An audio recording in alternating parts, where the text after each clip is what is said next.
Hello everyone, my name is Jaime Garzon. I am the Assistant Extension Professor and Forage Educator at the University of Maine, Cooperative Extension. Today I am coming here to Roger's farm to show you the correct process to take a soil sample. This is important because the nutrients that the soil has, it's an important tool that we have to take into account to know which grasses you can grow on your farm. And by doing that, you need to take a representative sample and sending that to the soil lab, probably in our case into our University of Maine in Orono. So before taking the sample, it's important that you recognize the whole area that do you want, because here in a pasture we are talking about maybe half acre or maybe 50 acres. By doing that, first you need to check how many samples can you take, and after that try to take representative samples between all that area that you have. So in this it's easy because everything is flat, the soil it can be like similar, so we can just go over there and take the sample that we'll need. But for example, if you have a slope, you have a ditch, or you have a place where your cows are going to eat with a source of water, something like that, you need to be careful in which part you will take your sample. Try to divide, for example, where is the area with similar characteristics. So for example, if you have a hill, you can go with the slope for one sample, on the top for another sample, and on the bottom for the last one. You can send more samples in the same package, so it's not a problem, but it will be better because for sure the characteristics of the soil in the top of that hill and in the bottom will be different. And because of that, that is something that you will need to take care to later have a good recommendation of nutrients, of fertilization, or even which grass will grow better depending of the place. And of course, in the paper that I show you with the laboratory, there are some instructions as well, showing an advice where the sample should be taken. So ideally, it's good to have one box in each of those different types of soils. Of course, by taking one box, that will mean that you will need to take approximately 4, 5, 6 soil cores with those soil sample to fill one of those boxes. The recommendation in this case is to try to get at least 6 soil cores, 6 samples per acre. And you can choose how many boxes you want to send depending on those characteristics, as is said in the form of the laboratory. After that, you just need to go and walk, trying to maybe you can go like 10, 50 steps and take another sample and have everything very well mixed in your bucket later to take the sample to the box.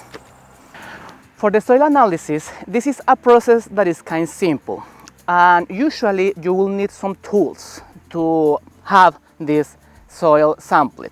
So the first thing that you will need is a bucket, very common. For the soil sampling, you can have a shovel. Hopefully it will be better to have a spade shovel because it will make easier to take the sample. But if you want to go more easy and more professional, you can buy a soil sampler core or soil core. This thing you can buy it from internet. It can cost from $20 to $100, but you don't need to have like the more professional ones because you are not doing soil samples each week. And finally, you also will need this form that you can download, or you can ask for this laboratory in Orono, or even in your county office of the University of Maine Extension. And of course, with the paper, it comes also a little box. Ideally, the sample that we will take, we will fill this box until these dots, and we fill the information that will match with the information that we have in the form, and we send everything to the laboratory in Orono. When we want to use the soil core, you just need to go into the pasture, try to have like a perpendicular way from the soil core and the soil, and you just need to press whatever you need, retrieve the width, and in here you will have the amount of soil sample that you need. It's important that for the amount of soil, you need to check approximately 8 to 10 inches of depth of your soil. So measuring that, having the selection, you just need to go to the bucket and just press a little here and collect the whole sample. Just try to clean everything, and now you have your sample there, and we can go forward and take your next sample. If you don't have the soil core, you can use a shovel, as I said before.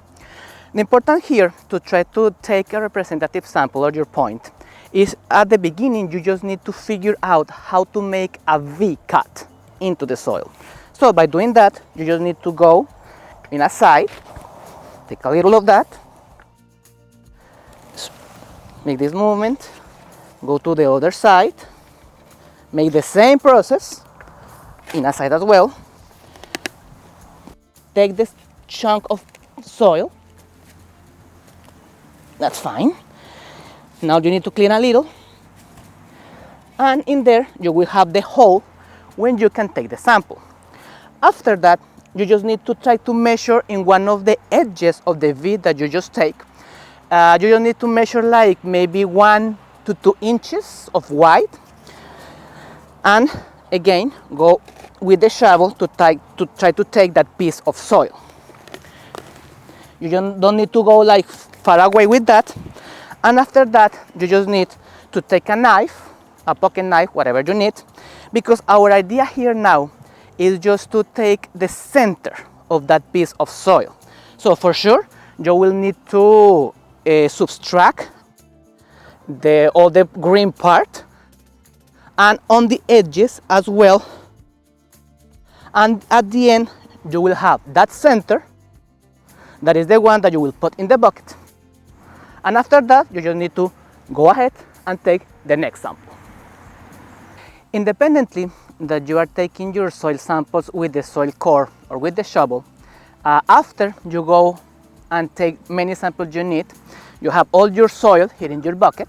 So it's important that you just go and mix all the samples that you collect for one box.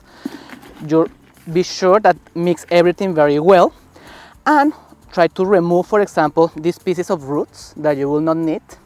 And after that, having the sample that you will need, you can take your box that you are, and hopefully at that moment you are filling with the information on the side, and you just need to open it and fill it with the soil, the amount of soil that has the volume in here.